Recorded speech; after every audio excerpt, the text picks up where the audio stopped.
Hello and welcome to EGW Writings Tech Tips. I'm your host, Daryl Thompson. Thank you for joining us today in another of our series on learning how to use the new egwwritings.org website.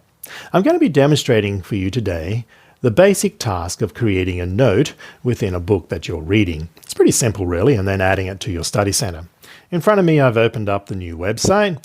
Let's go to the book, let's say Education, page 57. I open up for that in search. It's opening up the book here. And I'm in Education, page 57.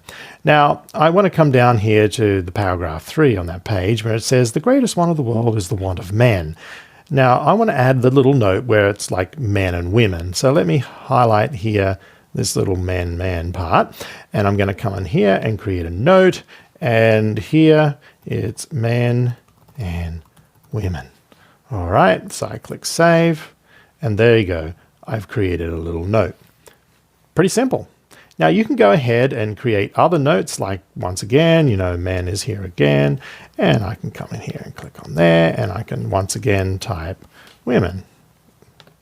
Because the passage could read, "The greatest want of the world is the want of men and women who would not be bought or sold, men and women who in their inmost souls are true and honest, men and women who do not fear to call sin by its right name, men and women whose conscience is as true to duty as a needle is to the pole, men and women who will stand for the right though the heavens fall."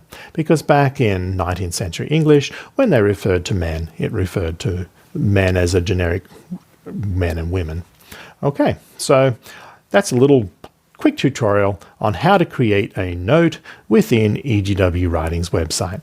Thanks for joining us now. Have a nice day.